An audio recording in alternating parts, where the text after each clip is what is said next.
नमस्कार, आप देख रहे हैं एसबीटी न्यूज और पेश है इस वक्त राजस्थान की खास खबरें। मुख्यमंत्री अशोक गहलोत राजस्थान का 2021-22 का बजट पेश कर रहे हैं। वित्त विभाग उन्हीं के पास है। मुख्यमंत्री अशोक गहलोत ने वित्त मंत्री के रूप में बजट भाषण की शुरुआत कोरोना से की। उन्होंने कहा कि कोरोना से हमारा एक वर्ष सबके लिए कठिन रहा है, मुश्किल दौर था। कोरोना की शुरुआत से ही निरंतर मॉनिटरिंग की गई, कुशल प्रबंधन किया गया और इनकी प्रशंसा पूरे देश में हुई है। अब तक जो उन्होंने घोषणा की है उनमें शामिल है इंदिरा गांधी शहरी क्रेडिट कार्ड की घोषणा, 5 लाख को ब्याज मुक्त लोन दिया जाएगा। लघु उद्यमियों को 50 करोड़ रुपए की ब्याज सब्सिडी दी जाएगी। 5 लाख रुपए प्रति स्टार्टअप सहायता दी जाएगी। विद्यार्थियों को शिक्षण सामग्री सहित कई सुविधाओं की घोषणा। पाठ्यपुस्तक व स्कूल यूनिफॉर्म निःशुल्क उपलब्ध करवाई जाएगी। जांचों की संख्या पीएससी में 15 से बढ़ाकर 61, जिला अस्पतालों में 133 जांचें मुफ्त होगी। महात्मा गांधी अस्पताल व सीकर में नए चिकित्सालय खुलेंगे। पाली अस्पताल, चूरू, बाड़मेर में चिकित्सालय भवन बनेंगे। प्रदेश में उचित मूल्य दुकानों पर सत्यापित बाट माप से ही गेहूं तोलकर वितरित किए जाएंगे। बाट माप को सत्यापित नहीं कराने पर विधिक माप विज्ञान अधिनियम 2009 के तहत कार्रवाई की जाएगी। उपभोक्ता मामले विभाग के शासन सचिव नवीन जैन वीडियो कॉन्फ्रेंस के माध्यम से जिला रसद अधिकारियों एवं विधिक माप विज्ञान अधिकारियों को यह निर्देश दिए। उन्होंने कहा कि उचित मूल्य दुकानदारों को अन्य व्यवसाय करने वाले लोगों की तरह ही कानून का पालन करना होगा। उन्होंने कहा कि 2 महीने व्यतीत होने पर भी राशन डीलरों द्वारा सत्यापन की कार्रवाई नहीं करना वाकई में चिंताजनक है। इसलिए आगामी 7 दिन में जिला रसद अधिकारी तथा विधिक माप विज्ञान अधिकारी इस कार्य को मिशन मोड में लेकर करेंगे। उदयपुर शहर में गत 8 फरवरी से आयोजित हो रही सेना भर्ती प्रक्रिया में 11 जिलों के 62,296 अभ्यर्थी शामिल हुए हैं। इनमें सबसे अधिक अभ्यर्थियों की संख्या नागौर जिले की है। नागौर जिले के 21,927 अभ्यर्थियों ने करीब 400 किलोमीटर का सफर तय कर सेना भर्ती में भाग लिया है और वहीं दूसरी तरफ दूसरे स्थान पर जोधपुर जिले के अभ्यर्थी रहे हैं, जिनकी संख्या 18,800 रही।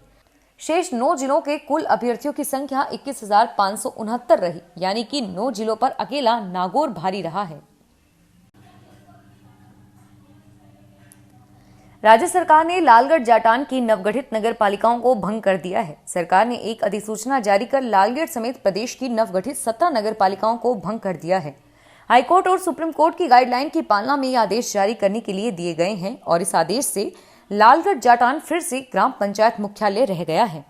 गौरतलब है कि राजस्थान हाईकोर्ट ने 19 जून 2020, 22 जुलाई 2020 और 31 अगस्त 2020 के पालिका संचालन गठन संबंधी नोटिफिकेशन पर स्टे जारी कर दिया था और इस पर सरकार ने महाधिवक्ता से भी राय ली।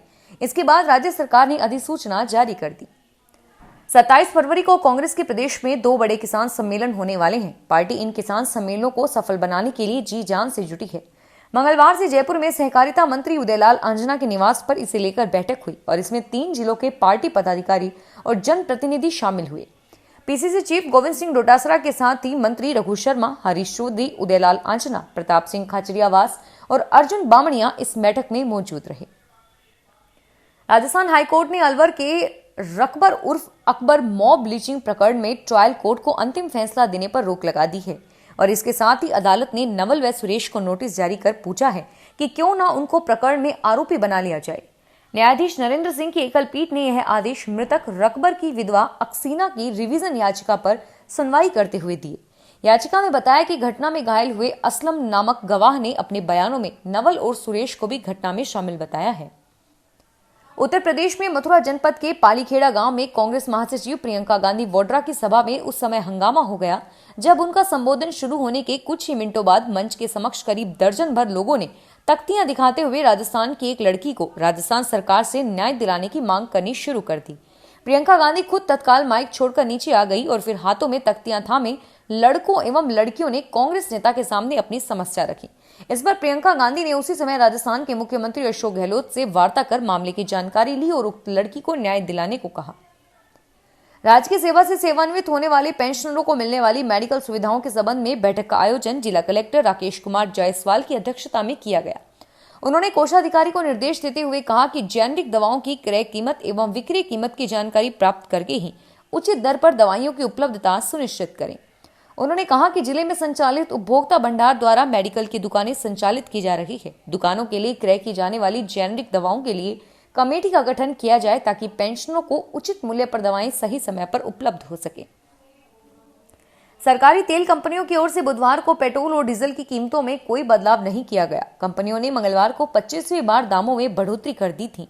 तेल कंपनियों ने पेट्रोल के दामों में 37 और डीजल के दामों में 38 पैसे की बढ़ाए थे।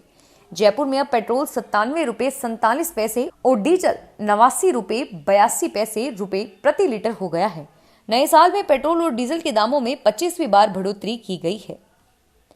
राजस्थान में 4 विधानसभा सीटों के उपचुनाव से ठीक पहले भाजपा व कांग्रेस के अंदरूनी सियासी रिश्तों में अचानक तेजी से सुधार दिखने लगा है। एक दिन पहले ही जहां मुख्य सचेतक महेश जोशी ने सचिन पायलट समेत 19 विधायकों के अयोग्यता नोटिस को लेकर सुप्रीम कोर्ट में एसएलपी वापस लेने के लिए पत्र लिखा, वहीं मंगलवार को भाजपा की कोर कमेटी की बैठक में पूर्व सीएम वसुंधरा राजे भी शामिल हुई।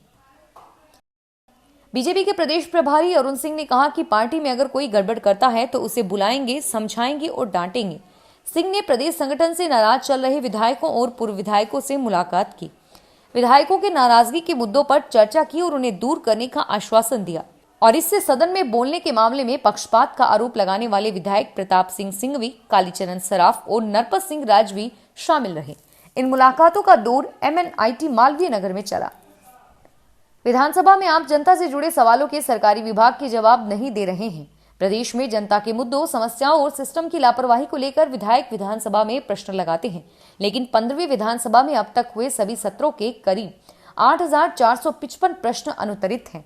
इसमें से 3,517 सवाल तो 1 से लेकर 5वें सत्र के दौरान लगे थे, लेकिन अभी तक जवाब नहीं आने से पेंडिंग है।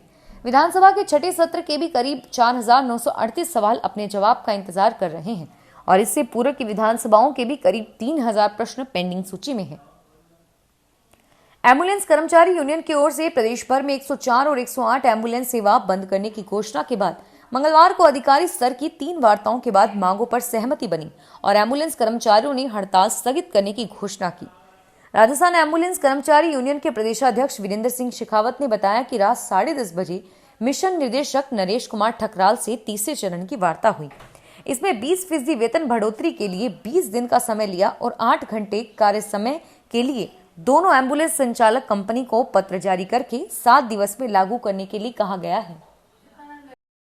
शैक्षिक संस्थानों में मार्च से जून जुलाई तक विभिन्न परीक्षाओं का दौर चलेगा। इस दौरान प्रायोगिक और वार्षिक परीक्षाएं होंगी।